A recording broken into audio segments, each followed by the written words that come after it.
Hola, bienvenidos a La Butaca Clandestina, episodio número 20. Yo soy Fabio Loaiza y en esta ocasión me encuentro acompañado por Lucho Romero ¿Qué tal? ¿Qué tal? Hola. y Santiago Espinosa. Hola Fabio, hola Lucho. Y en esta ocasión vamos a hablar sobre la película más reciente del director y guionista Charlie Kaufman, I'm Thinking of Ending Things. Y también vamos a aprovechar para repasar un poco de la filmografía de este director que nos gusta mucho a los tres. Y justamente tanto Lucho como Santiago han escrito artículos sobre este director y guionista. Entonces vamos a aprovechar ese bagaje que tienen ambos, ¿no? Sí, bueno, tal vez yo puedo introducir un poco cómo ha sido mi experiencia, ¿no? Yo desde que comencé la universidad como que me apasioné un poco por la vida de escritor, ¿no? Y ya investigando poco a poco, ya vi tal vez en la televisión de manera suelta Being John Malkovich y me enamoré totalmente, ¿no? Del tipo, averigüé todo eso, ya me enteré todo su background, ¿no? Y poco a poco fui viendo su filmografía completa, ¿no? Y fue hasta esta cuarentena que en mi ocio quise volver a ver, digamos, las mejores pelis de Nicolas Cage, ¿no? Y fue ahí cuando volví a ver Adaptation y me volví a emocionar, digamos, ¿no?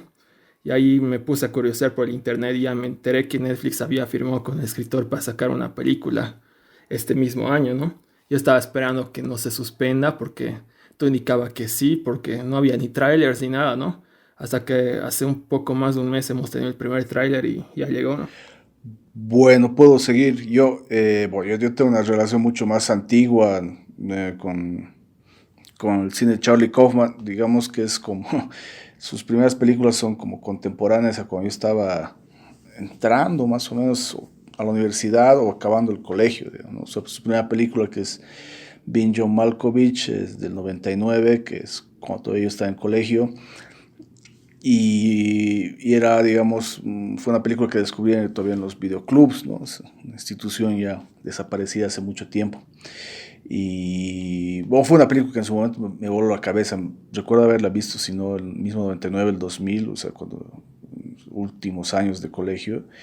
Y ya desde entonces me llamó la atención. O sea, una película que me atraía desde el título, que parecía sacada de un universo que no era el de Hollywood, ¿no? Aludía a un actor relativamente popular, pero también prestigioso en Hollywood, pero tenía una trama de lo más retorcida y absurda, de un humor muy oscuro y absurdo también, que en su momento, digamos, me dejó boquiabierto, ¿no? Digamos, para una especie de joven, adolescente, que era cinéfilo, digamos, pero que no estaba acostumbrado a que el cine de Hollywood produjera ese tipo de productos. Y bueno, la segunda película con la que me enganché definitivamente con Kaufman es el segundo guión perdón, el tercer guión en realidad que hizo, que es para una película también de Spy Jones, como Being John Malkovich, que es Adaptation justamente de la que hablaba Lucho, ¿no? Es una película de 2002, si no me equivoco, que se presentaba justamente como la continuación, digamos, del trabajo y la colaboración entre Spike Jonze y Charlie Kaufman. De por sí ya me atraía, además una película que como Being John Malkovich también había tenido nominaciones a los Oscar y esa era como una especie de prenda de garantía entonces para mí, digamos, del cine más mainstream, digamos, que tuviera nominaciones a los Oscar o más aún si que los ganara, era una prenda de garantía para el cine mainstream. Entonces, una película que ya en la universidad la descubrí y me terminó de enamorar de Charlie Kaufman, ¿no? O sea, no sabía entonces que alguien podía escribir una película sobre el proceso de escritura de una película en la que el mismo guionista se recreara, pero además con un hermano gemelo. Bueno, los que han visto Adaptation saben de qué se trata, que en un momento pensé que existía realmente yo, ¿no? Pero bueno, con el tiempo fui descubriendo las cosas. Y lo más curioso era que era una adaptación, efectivamente, de un libro de no ficción, y algo que me atraía y me sedujo más adelante de Adaptation es que era la adaptación de una obra como canónica del periodismo narrativo de los primeros años del 2000, de una autora estadounidense muy importante allá, que se llama Susan Orlean, ¿no? El libro se llama El ladrón de orquídeas, que es el título también que se le dio a la película en idioma español en gran parte del mundo hispano. Entonces esas dos películas, digamos, en un momento de transición entre los últimos años de colegio y los primeros de la universidad fueron las que me engancharon y me descubrieron también las posibilidades narrativas y las libertades que ofrecía también la escritura cinematográfica, ¿no? Claro, algo curioso que puedo notar de lo que dices es justamente esto del mainstream, ¿no? Porque si bien son películas que pueden ser pasadas por televisión y pueden ser disfrutadas, digamos, hasta con amigos, todo eso, hubo un punto para mí de quiebre cuando conocí al guionista y fue Synecdoche New York, ¿no? Y en verdad, esta fue la película que, digamos, mira, yo escribía guiones, pero súper tontos de colegio, ¿no? Para hacer cortos con amigos. Y cuando vi esta película como que me decepcioné totalmente, dije, en verdad, nunca voy a poder llegar a hacer esto, no sabía que se podían hacer estas cosas, ¿no? Pero al mismo tiempo fue una ventana para lo que hago ahora, que es, digamos, la crítica cinematográfica, ¿no? Me puse a pensar y dije, en verdad, no, nunca he visto nada parecido. Para mí ha sido como una virginidad mental que perdí viendo Synecdoche New York y no sé, me voló la cabeza totalmente. Y hablo de esto porque para mí es su mejor película, digamos, o sea, y es muy difícil también sacar una mejor película de este guionista, pero hablo de esto porque no es fácil recomendarle a un público que no está acostumbrado a este tipo de cine, ¿no? Y lo que pasa con esto, con Netflix, por ejemplo, se estrenó por una plataforma muy accesible, pero no es algo que yo recomendaría para alguien que me dice, estoy aburrido, ¿qué me aconsejas que vea? Y esta película, digamos, es de sus más lentas, posiblemente, de sus trabajos más lentos, por más que me ha encantado, ha sido muy hermosa, no, no creo que sea de sus más accesibles, ¿no? Más amigables al público. Sí, como menciona Lucho, es una película que tiene un ritmo bastante lento, que se toma su tiempo para construir todo lo que tiene que contar. Y como dice, no, si estás aburrido o estás medio cansado, realmente no es recomendable que la veas porque dura más de 2 horas. Pero también tiene algo muy particular y lo estábamos hablando antes de empezar a grabar, es que hay tantas pistas, ¿no? Hay tanta información ahí dando vueltas que es imposible no mantenerte atento, ¿no? A todo lo que está sucediendo para tratar de descifrar tu propio rompecabezas, porque yo creo que esta película se puede entender de muchas maneras, yo creo que cada quien puede interpretarla desde muchos puntos de vista, pero sí algo que tiene muy marcado es este estilo casi de thriller, ¿no? De terror, de tensión constante mientras te está planteando cosas existencialistas, y también tiene su lado romántico, reflexivo y demás. Entonces es algo muy increíble, ¿no? Que vale la pena revisitar. Bueno, sí, de hecho yo la he visto entre ayer y hoy. O sea, no me molesta ya a estas alturas decir que la estaba viendo y me he dormido en cierta parte, la he dejado y la he retomado hoy, digamos. Es una de las ventajas que tiene el consumo en casa, ¿no? El consumo en Netflix. Tiene una primera parte que efectivamente me parece un poco más lenta, y una segunda que a mí es, digamos, viaje de vuelta, que es más, si no acelerada, pero por lo menos más vertiginosa en muchos sentidos, ¿no? Es una película igual sorpresiva. Creo que hay una cosa depurada del estilo, por un lado visual, ¿no? de Kaufman, porque esta es la tercera película que dirige, digamos, ¿no?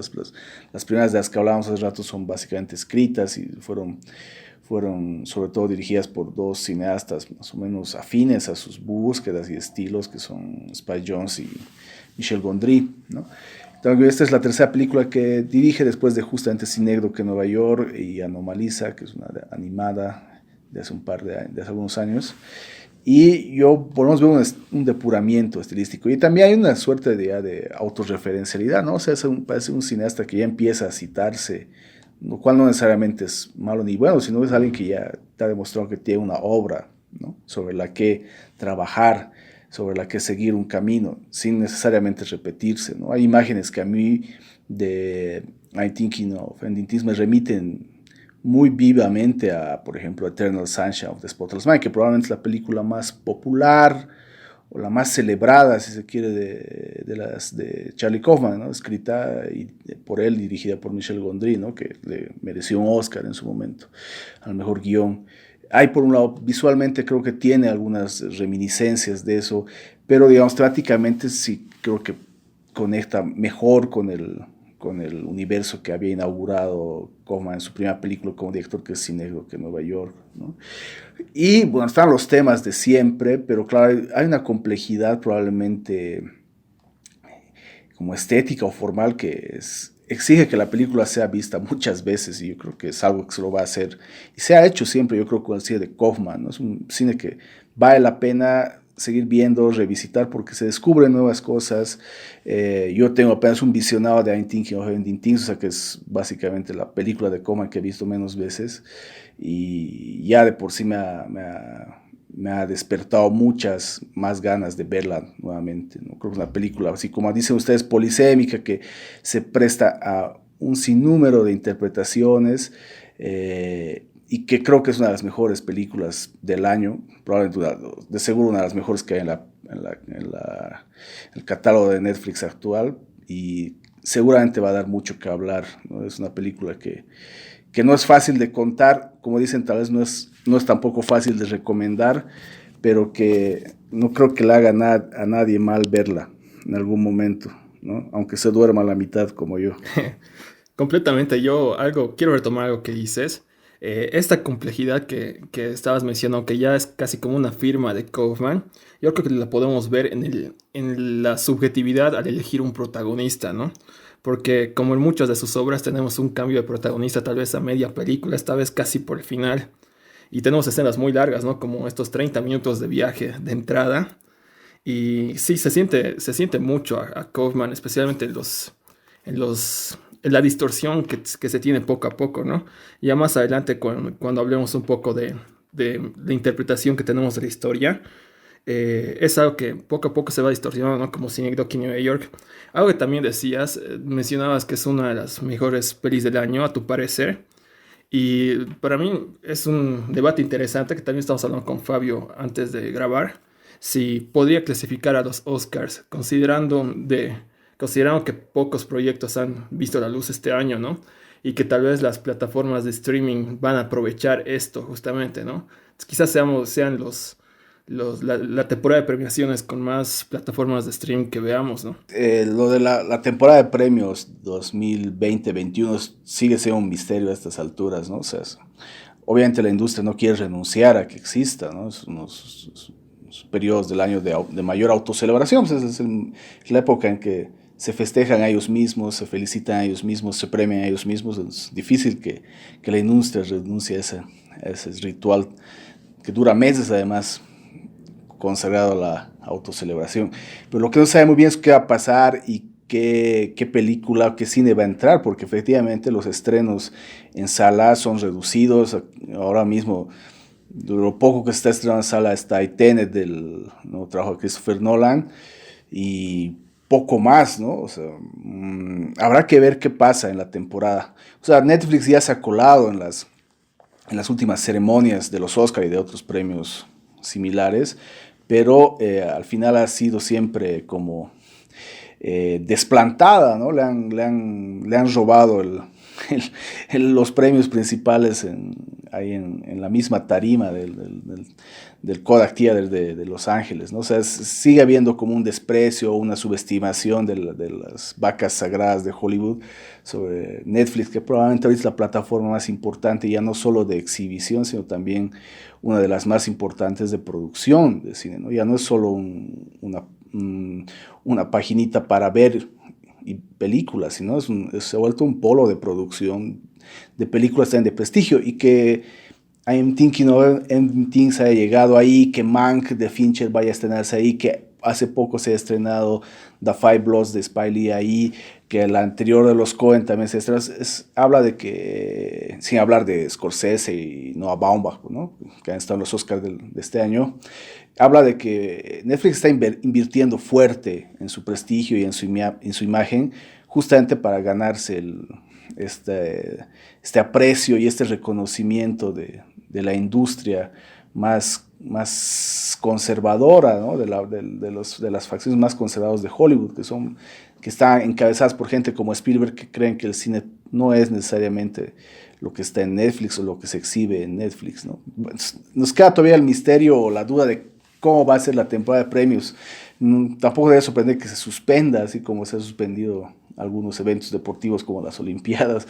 Tal vez finalmente los académicos prefieren no premiar a nadie antes que premiar a películas de Netflix, ¿no? No sería descabellado. Sí, tiene razón en que estos últimos años de nominaciones para Netflix ha sido más como una nominación honorífica, ¿no? Es como cuando le haces soplar la vela de cumpleaños al hermanito menor para que no llore, digamos, para que no se quejen. Pero como tú mencionabas, estos directores de reconocimiento, Kaufman no es ningún extraño para la academia, ¿no? Justamente su última película, Anomalisa, no me acuerdo si es que se ha llevado el premio, pero sí que estaba nominada a Mejor Animación. Y tal vez el hecho de que tengan estos nombres grandes ayude de alguna manera a favor de la peli, ¿no? Algo que también quería tomar un poco ya, antes de entrar ya a la historia como tal, sería hablar un poco de lo técnico, ¿no? Estaba viendo hoy día un poco sobre la producción de la película y, bueno, de las cosas que más me ha gustado ha sido la actuación de esta Jessie Buckley, ¿no? Como la protagonista que no tiene nombre y luego le cambian el nombre, ¿no? Y resulta que Brie Larson iba a ser la que iba a interpretarla en un comienzo, un dato curioso, ¿no? Y algo que también me ha encantado un poco del elenco ha sido que hemos visto tanto a David Toulis como a Jesse Plemons, que los hemos visto en diferentes temporadas de Fargo. Y algo que me ha hecho recordar mucho a Fargo, ¿no? Viendo la nieve y todo eso. Y no es primera vez que me pasa esto con el cine de Kaufman.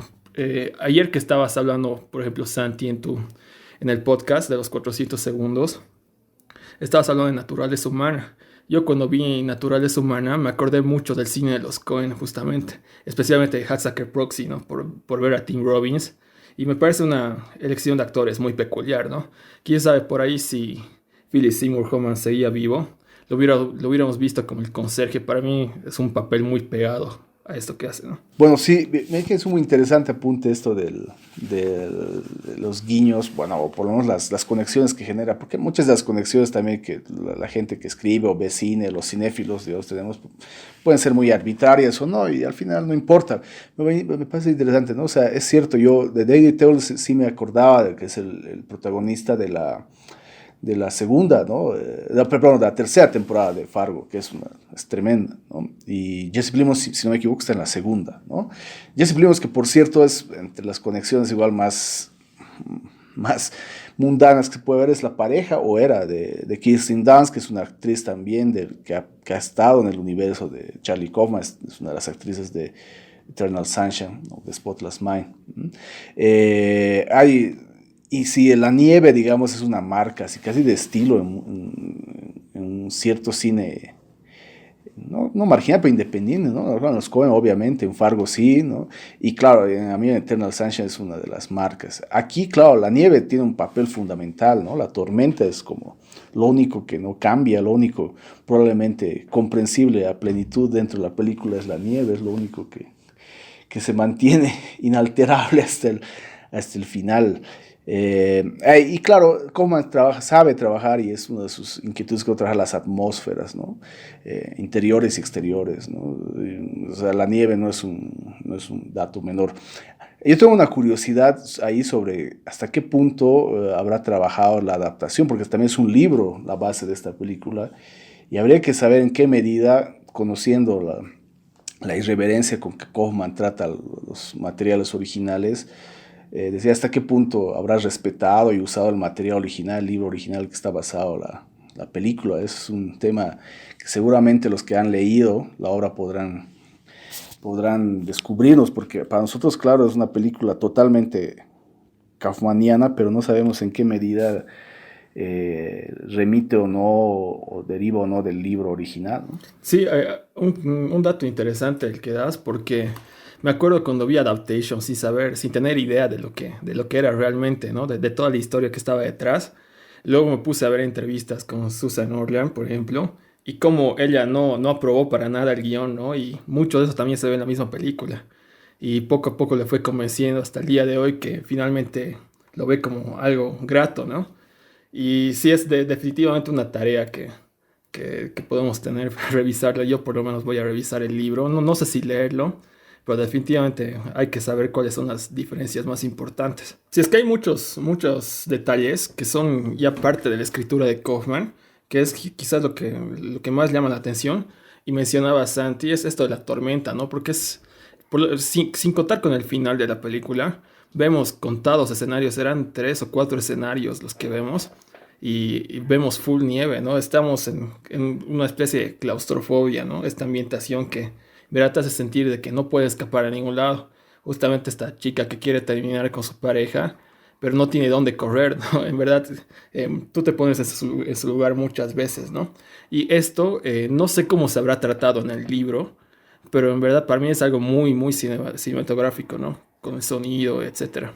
Sí, bueno, sí. Bueno, Coman sobre todo es un escritor, ¿no? Yo creo que no hay que perder de vista, él empezó era escritor incluso de teatro, sobre todo de televisión, antes de meterse al cine. Y yo creo, claro, que finalmente se ha puesto a dirigir para tratar de mantener o garantizar cierta fidelidad del espíritu de su escritura en la puesta en escena, ¿no? Porque yo recuerdo que no es raro que, o sea, al principio Kaufman tenía como, él mismo adaptaba libros de otras personas y luego eran llevados al cine por otros, ¿no? Por otros cineastas, por otros directores. Se vivía como un doble, triple proceso ahí de adaptación, ¿no? Del libro al guión, del guión al rodaje. Y una película que es probablemente una de las más extrañas de Kaufman, que es Confesiones de una mente peligrosa, que está dirigida por George Clooney, que es de 2012, el mismo año de Adaptation, que es la primera película de Clooney como director, tuvo un resultado que a Kaufman no le satisfizo, ¿no? Y yo creo que por razones como esas es que él se animó y se lanzó a dirigir sus propios guiones, ¿no? Esa es igual una adaptación, es las memorias de un presentador de televisión y también agente de la CIA. Y claro, obviamente si uno la mira en comparación con el otro cine, digamos, que era el resultado de sus colaboraciones con Spike Jonze y Michel Gondry, claro, Confesiones de una mente peligrosa es muy diferente, sin ser una mala película necesariamente, ¿no? Solo probablemente Kaufman y Clooney saben las diferencias que hay entre la idea original del guión y el resultado final, ¿no? del montaje. Pero bueno, yo creo que eso explica también la razón por la que Kaufman ha tenido que lanzarse a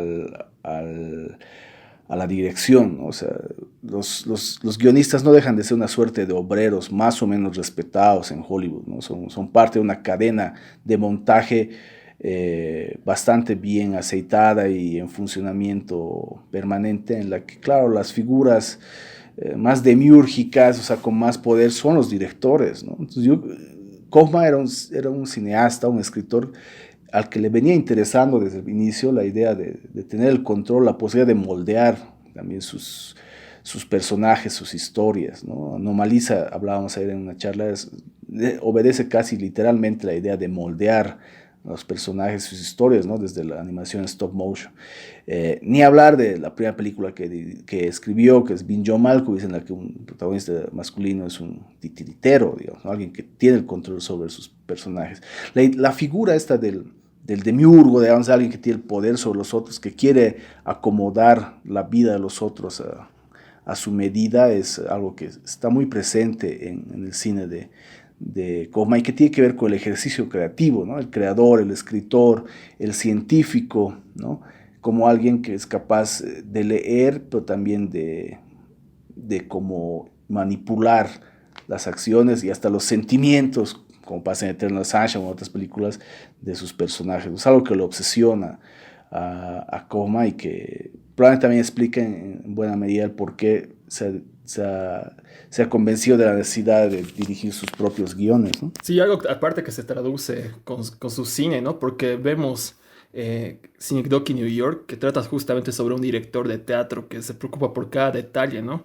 Que quiere armar una maqueta de Nueva York a escala, y Being John Malkovich, que es un titiritero, ¿no?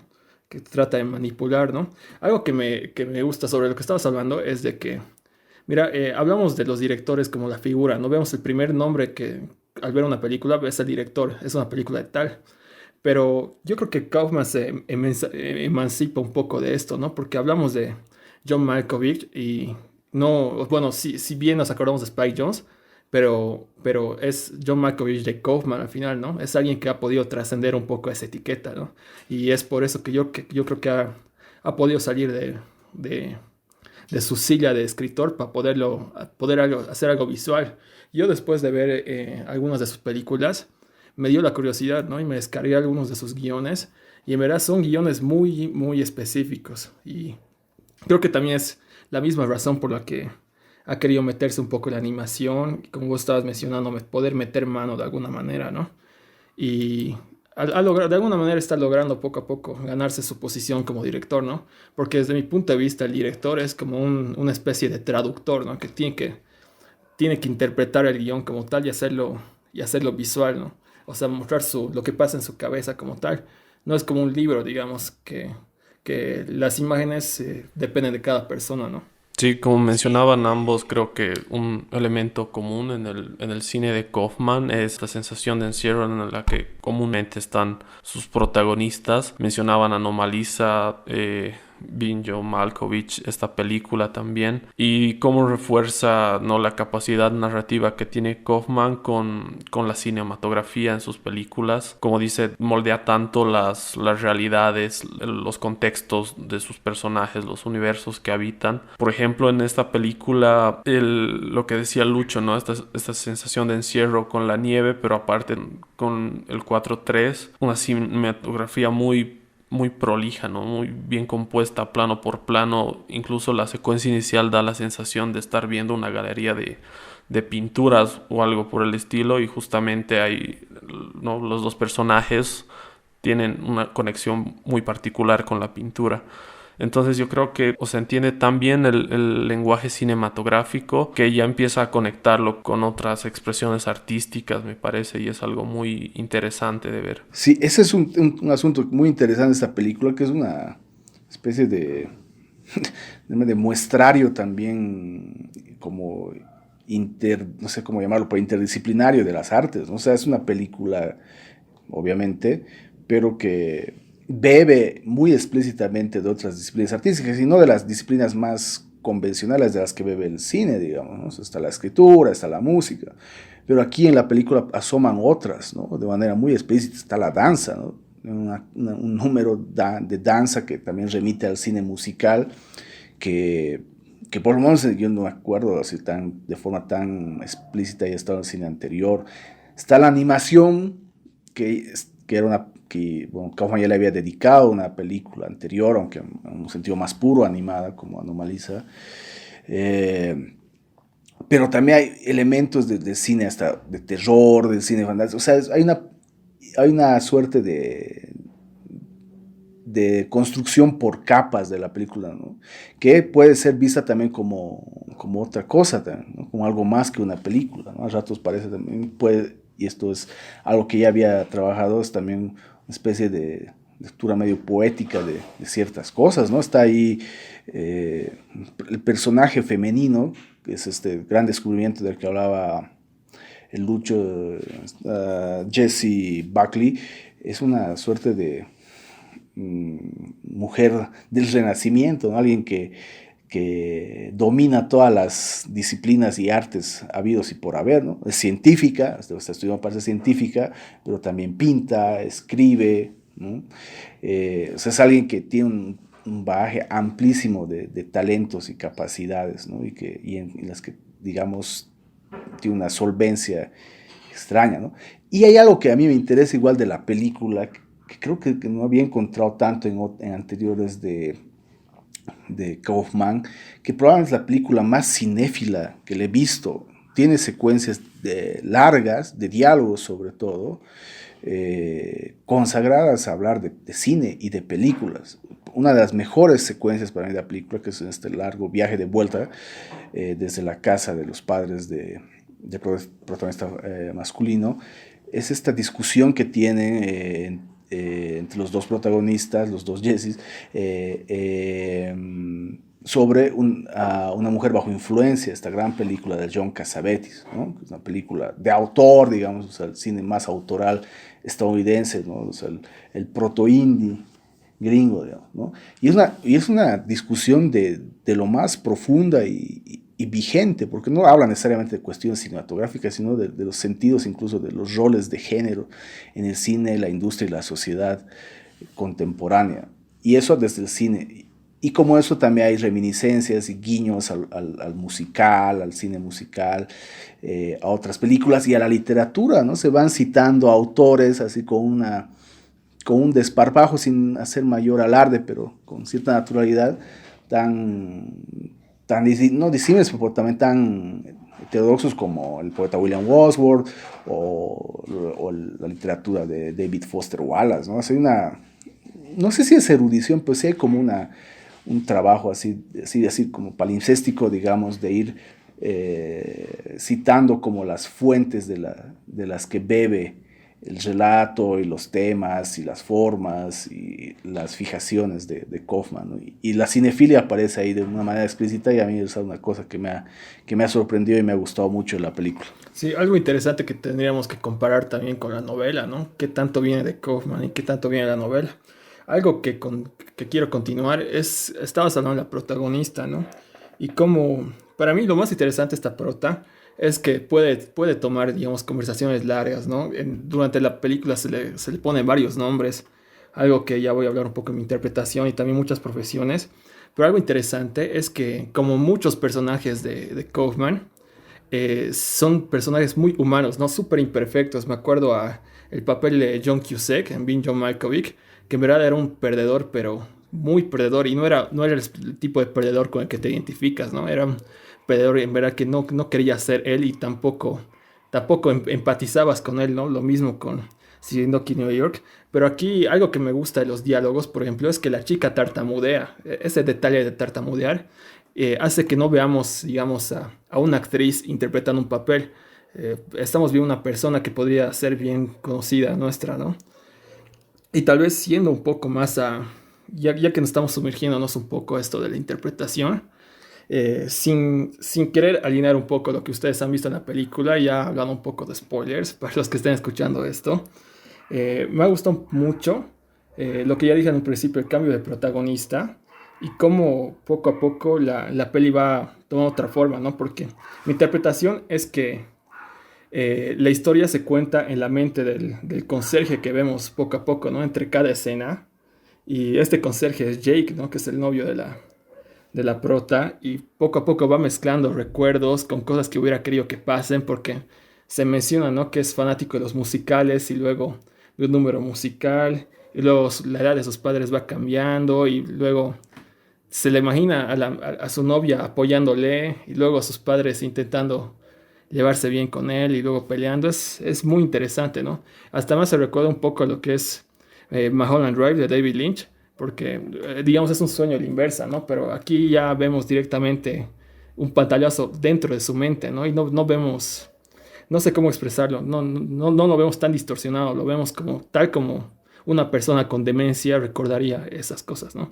Sí, justamente yo le di una interpretación parecida a la que mencionas, porque, bueno, existe esta teoría, ¿no? De que cuando morimos, nuestra conciencia abandona nuestro cuerpo y antes de morir es como que revisita varias experiencias o momentos específicos de tu vida. Y obviamente al principio todos pensamos que la protagonista es Lucy, pero no, como ustedes dicen, se produce este cambio impresionante de protagonista y nos damos cuenta que es el personaje de Jesse Plemons. Y yo más que como un personaje conocí después de ver este cambio, Lucy me parecía más una idealización de lo que hubiera querido el personaje de Jesse Plemons como su pareja, ¿no? Su mujer ideal, por decirlo así, que probablemente nunca haya existido, porque vemos esta conexión de que las pinturas que ella supuestamente hacía, que les muestra en el teléfono a sus padres, son las pinturas en las que él se inspiraba para pintar cuando era niño. Y está esto del musical después, ¿no? Que para mí ya es como cuando ella muere y está, no sé, más allá y finalmente está cumplida su sueño, está cantando su musical favorito frente a todas las personas que para él son importantes y recibiendo reconocimiento, ¿no? Sí, aparte, retomando también lo que decía Santi, antes de dar la palabra, estas referencias al cine, ¿no? Vemos una película ficticia, bueno, al final una película ficticia dirigida por Robert Zemeckis, que tiene el final más cliché del mundo, ¿no? Y cómo el conserje lo va viendo y va mezclando lo de esa película con sus recuerdos como tal, ¿no? Es alucinante. Sí, bueno, yo todavía no he estado trabajando tanto sobre la interpretación, creo que va por ahí de la historia, ¿no? Las historias del Coban en general, esta y en particular no son fáciles de recomponer, digamos, ¿no? Y probablemente con, con más o menos diferencias son cosas que él trabaja de forma bien minuciosa, ¿no? Aunque la puesta en escena pareciera medio caótica, ¿no? Es algo, en realidad, esa puesta en escena del caos es algo probablemente de lo más complejo, ¿no? O sea, no es que alguien desordenado o caótico puede más poner en escena el caos como lo hace Com, ¿no? O sea, es algo admirable realmente, ¿no? Yo creo que una de las riquezas de esta película es que seguramente se va a prestar yo la tengo que ver y esta entrevistaré así medidas, volverla a ver, tratar de verla de corrido, esta vez ya sin dormirme, verla con más atención, porque bueno, el cine de Kaufman además es muy dialogado, ¿no? Tiene mucho diálogo, tiene mucha palabra.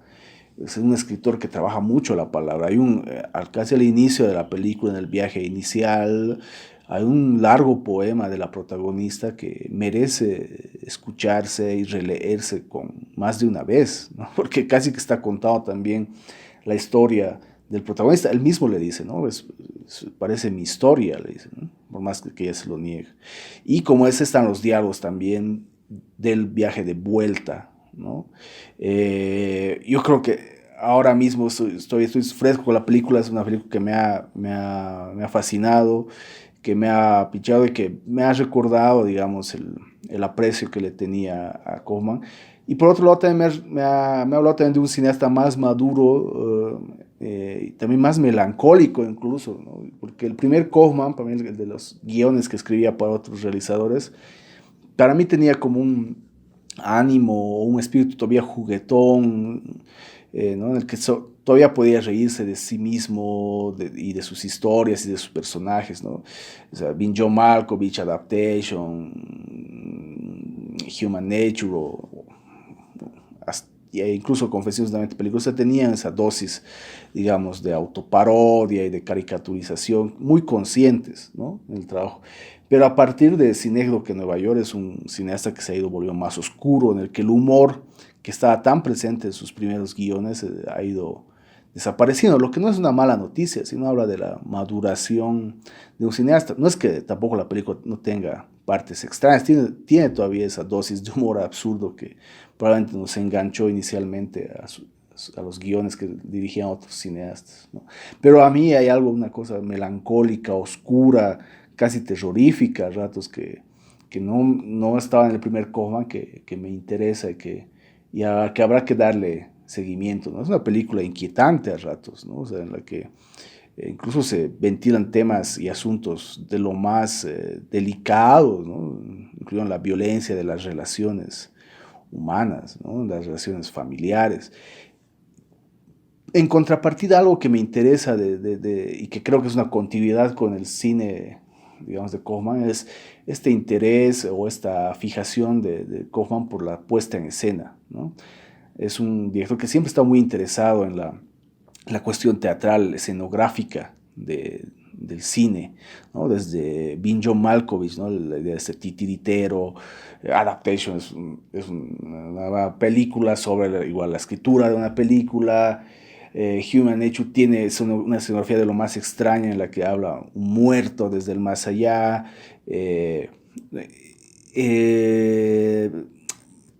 Confesiones de una mente peligrosa trata sobre el mundo de la televisión, que básicamente es el mundo de los platós escenográficos. Ni hablar de Cinéfilo que Nueva York, que es la película sobre el montaje a escala de una ciudad, ¿no? De la vida de una ciudad y de un hombre. Entonces, esas cosas creo que siguen presentes y aquí, claro, está en dimensiones incluso más complejas, ¿no? La idea, o sea, el final, sin contarlo, es igual una puesta en escena, ¿no? Es una puesta en escena que, como dicen ustedes, puede ser una suerte de recreación o alegoría casi funeraria del protagonista, ¿no? Que está imaginando el final ideal de su vida, ¿no? El final ideal de su propia película, que no es necesariamente el final real. Esa idea de la puesta de escena como un ejercicio que hacemos todos nos imaginamos en algún momento a nosotros haciendo cosas más histriónicas y más visibles y más públicas de las que normalmente hacemos, ¿no? Las que somos una suerte de centro de la atención de nuestro entorno, ¿no? Y con eso juega, ¿no? En algún momento en la película y bueno, en gran parte del cine de Kaufman, ¿no? La posibilidad de exhibirnos y de ponernos en escena ante nuestros semejantes, ante nuestros seres más cercanos, ¿no? Sí, yo creo que un poco, hablando de lo que vos dices, esto de la incomodidad, ¿no? Porque en un principio ves a la película como la visita de una chica que quiere terminar con su pareja a la casa de sus padres, ¿no? Que quizás es de las cosas más incómodas que uno puede experimentar, ¿no? Y poco a poco va evolucionando hasta el final, ¿no? En el que el mismo título con el que se te introduce cambia de significado, ¿no? Y para no contar lo último como tal, directamente cambia de significado. Es otro significado totalmente distinto a estoy pensando en terminar las cosas, ¿no? Igual me ha gustado muchísimo, pero tampoco, como estaba mencionando hace un rato, no es una película que recomendaría hacia la ligera, ¿no? Es para darle su tiempo, para digerirla y, como decía Santi, para volver a verla poco a poco, ¿no? Para analizarla, para pensarla. Y bueno, si les interesa saber más sobre el cine de Kaufman, pueden leer la crítica que hizo Lucho sobre qué película era, hermano. Bueno, yo escribí sobre Adaptation, ¿no? Pero los de la Ramona han escrito sobre toda su filmografía, así que vale la pena igual. Y también han subido el podcast de los 400 segundos, entonces pueden darle ahí una revisada. Está en YouTube. Sí, pues si les interesa, bueno, se ha publicado en La Ramona, ya está en la página, ¿no? Está Lucho escrito de Adaptation, nosotros, el resto del equipo y colaboradores hemos escrito de las otras, tampoco son tantas, ¿no? 7 me parece hasta antes de esta. Entre las que ha escrito y las que ha escrito y dirigido, ¿no? Y ya tocará escribir de esta, aunque escribir de Kaufman es la primera vez que yo he escrito, de hecho creo sobre el cine de Kaufman, pese a que soy, digamos, seguidor y fanático desde, ¿no? Como les digo, desde el colegio, ¿no? Los últimos años. Pero me parecía siempre difícil como por el respeto y por el aprecio y por el cariño que le tengo a su cine, me parecía siempre difícil hacerle justicia, ¿no? Entonces, es difícil, yo creo, o sea, de las películas que a veces a mí me pasa, que las películas que más me impactan, de los cineastas que más me emocionan, a veces me resulta más complicado explicar porque siempre estoy creyendo que no le estoy haciendo justicia a lo que hace. Pero bueno, es una buena oportunidad también para, como dicen, revisitar el cine de Kaufman, ¿no? Seguramente algunas de las generaciones más nuevas, incluso más nuevas que ustedes, que son ya nuevos, pueden no haber visto o están empezando a ver. Yo creo que I'm Thinking of Ending Things es una buena manera de volver a la filmografía, ¿no? Que ustedes deben conocer mejor que yo dónde se la puede encontrar. En internet imagino que se la puede encontrar para las nuevas generaciones que son más duchas en buscar y descargar y piratear cine, pero también hay otros lugares donde se la puede buscar más convencionales, ¿no? Y creo que es una buena oportunidad para hacerlo, ¿no?